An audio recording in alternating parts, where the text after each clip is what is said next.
Student, अब आपको vector के कुछ आगे के क्वेश्चन हम कराते हैं। जैसे क्वेश्चन नंबर 3 ये है, अगर हमें प्रूव करना है ए क्रॉस बी का होल स्क्वायर बराबर ए डॉट बी और ए डॉट बी और बी डॉट बी, ये सारणिक में ये प्रूव करना है। ए और बी दो सदिश दे रखे हैं, ए क्रॉस बी का होल स्क्वायर बराबर ये प्रूव करना है। ये बहुत इंपॉर्टेंट क्वेश्चन है, इसको ध्यान से समझो। पहले हम क्या लेके चले, इसकी लेफ्ट हैंड साइड और राइट हैंड साइड का मान बराबर कर देंगे तो ये प्रूफ हो जाएगा।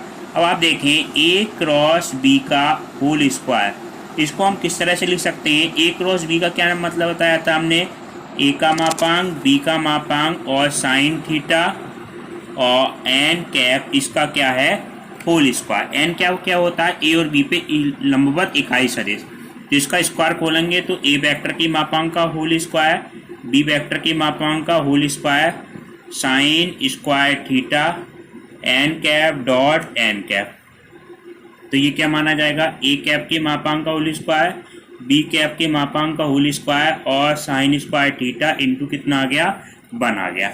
अब इस साइन स्क्वायर थीटा को हम किस तरह से लिख लें, क्योंकि राइट हैंड साइड में हम क्या देख रहे हैं, सारे प्रोडक्ट डॉट प्रोडक्ट में, और डॉट प्रोडक्ट में क्या आता है कॉस थीटा, तो इसमें साइन स्क्वायर थीटा को आप काय में बदल लें, कॉस थीटा में बदल लें।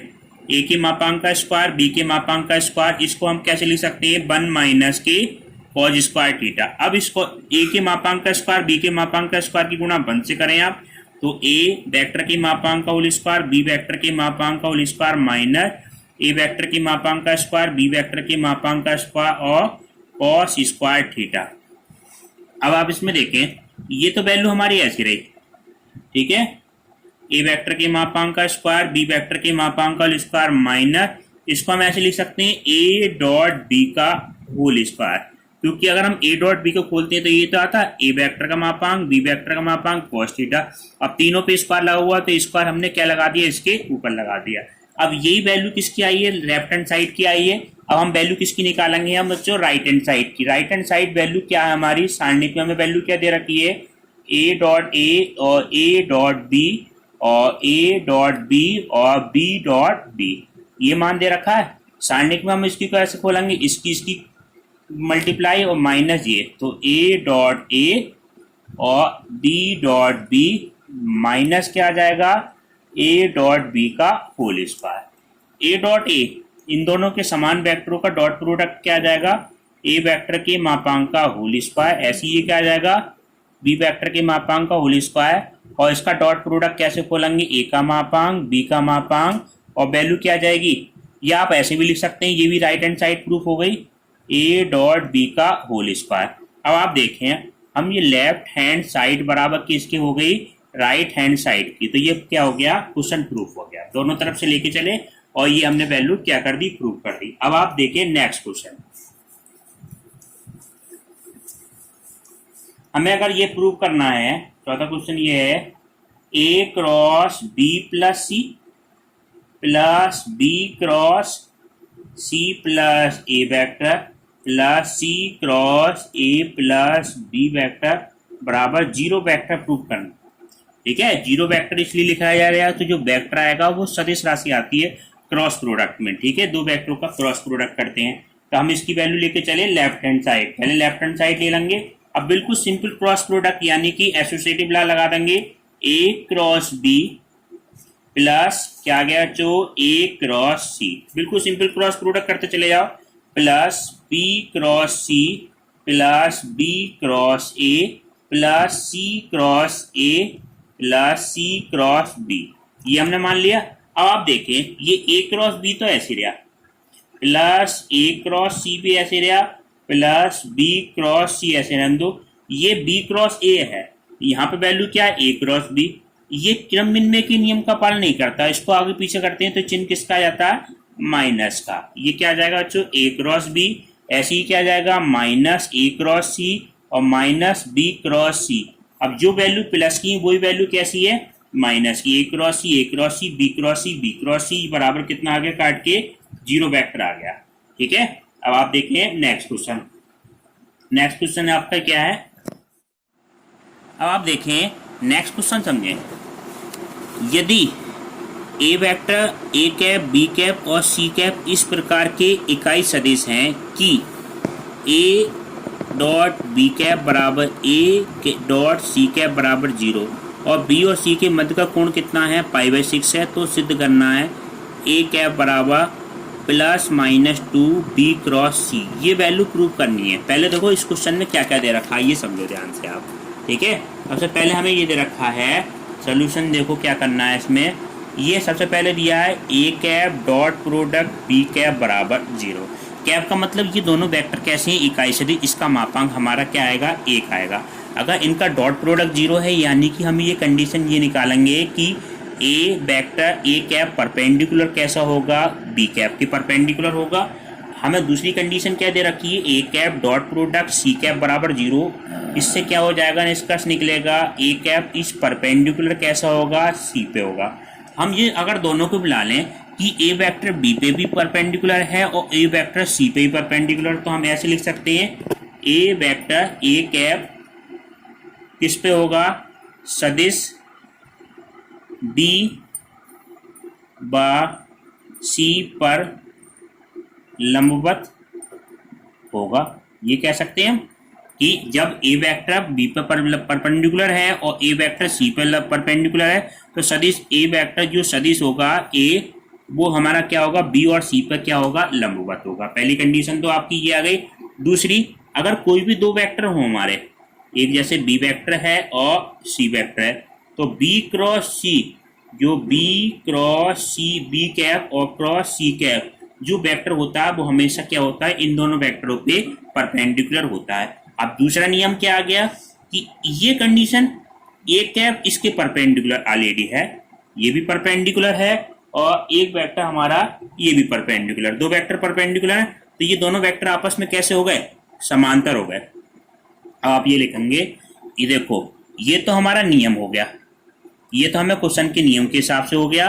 और B cross C, A vector B cross C B तथा सी पर लंबवत होता है, ये नियम होता है। कोई भी क्रॉस प्रोडक्ट आपस में क्या होगा, उन दोनों वेक्टरों पे लंबवत होता है। अब ये देखो आप, ये दोनों वेक्टर आपस में कैसे होंगे, ये लंबवत वेक्टर आपस में समांतर होंगे। अतः हम ये लिखेंगे ए कैप समांतर किस पे होगा, बी क्रॉस सी के कैसा होगा, समांतर होगा। जब तो दोनों वेक्टर समांतर होंगे तो हम ऐसे लिख सकते हैं ए कैप बराबर के कोई कांस्टेंट पद है, बी क्रॉस सी के, बी क्रॉस सी लिख सकते हैं। इसको डाल दो आप समीकरण नंबर फर्स्ट। अब क्वेश्चन में कंडीशन क्या दे रखी है, बी और कैप और सी कैप के बीच का कोण कितना है, π/6 दे रखा है। तो हम ऐसे लिख सकते हैं ए कैप बराबर के, इसका हम क्रॉस प्रोडक्ट करें तो बी का कैप और सी कैप और इसके बीच का एंगल कितना होगा, sin π/6 और एन कैप, ऐसे लिख सकते हैं। दोनों तरफ क्या कर दो आप, वर्ग कर दो। वर्ग करने पर किसी वेक्टर का वर्ग करते हैं तो उस वेक्टर की उस वेक्टर से क्या कर देते हैं, डॉट प्रोडक्ट बराबर, ये तो कांस्टेंट पद है के का स्क्वायर, ऐसी ये क्या आ जाएगा, बी वेक्टर के मापांक का स्क्वायर सी कैप के, यहाँ पे क्या है बी कैप के मापांक का स्क्वायर सी कैप के मापांक का स्क्वायर। इसका मान कितना होता है 1/2, तो यहाँ पे कितना आ जाएगा 1/4 आ जाएगा क्योंकि इसका हम वर्ग कर रहे हैं। और ये क्या आ गया, n cap dot product n cap, तो ये वैल्यू तो 1 हो जाएगी क्योंकि इकाई सदिश है। इसका मान भी कितना हो जाएगा 1, ये वाला मान 1 हो जाएगा क्योंकि ये हमारा क्या है, इकाई सदिश। तो के स्क्वायर गुणा 1 गुणा कितना है 1/4 गुणा 1, तो के स्क्वायर बराबर कितना हो जाएगा 4। इससे के का मान कितना आ जाएगा बच्चों, +-2।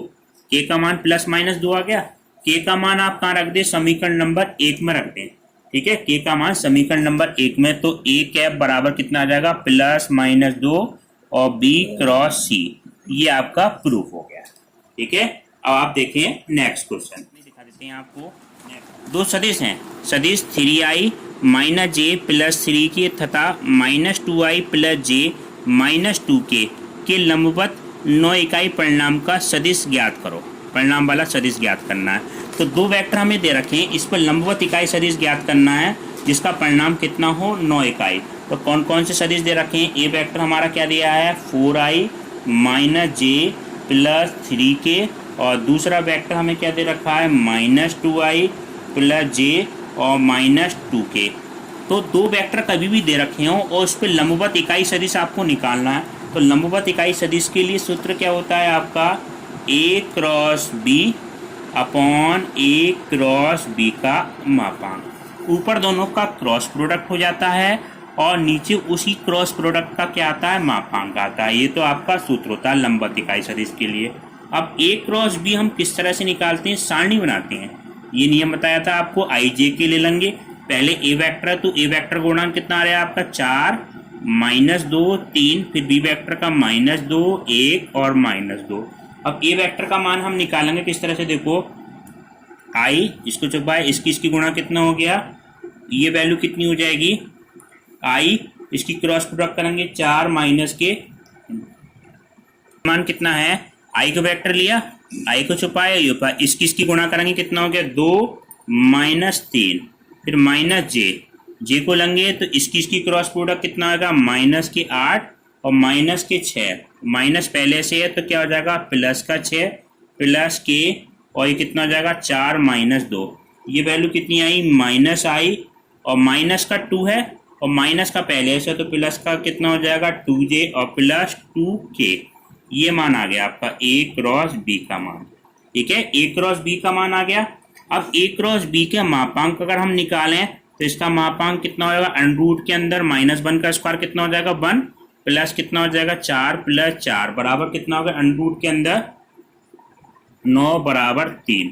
तो हमारा n कैप क्या आया, m कैप बच्चों ये आया n कैप बराबर a क्रॉस b का मान तो ये है -i + 2j और +2k अपॉन इसका मान कितना आ गया 3।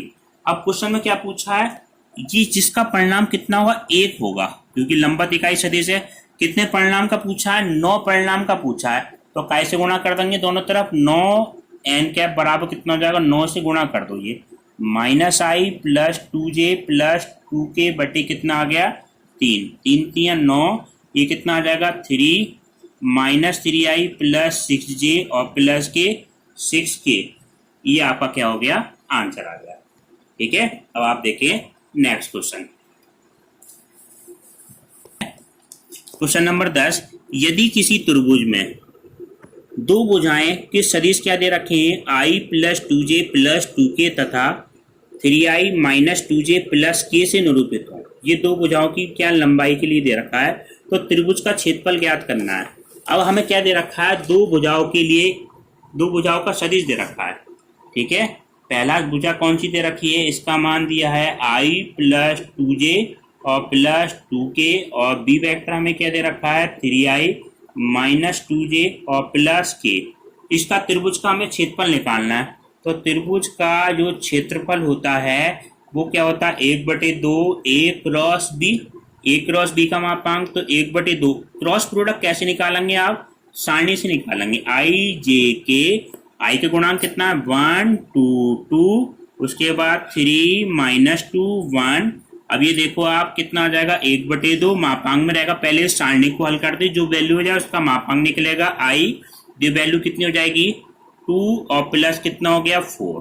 ठीक है, 2 + 4 -j, तो ये -j कितना हो गया 1 और -6 और प्लस कितना हो जाएगा k, ये वैल्यू कितनी हो जाएगी -2 और प्लस के कितना वो -6 -6। तो ये वैल्यू आपकी आई 1/2 और 6i और प्लस के 5j और -8k, ये वैल्यू आ गई आपकी। अब आप देखो इसका मापांक निकालेंगे तो √ के अंदर कितना हो गया 36 + 25 + 64, तो ये वैल्यू आपकी आ जाएगी √ के अंदर 1/2 √ के अंदर 125।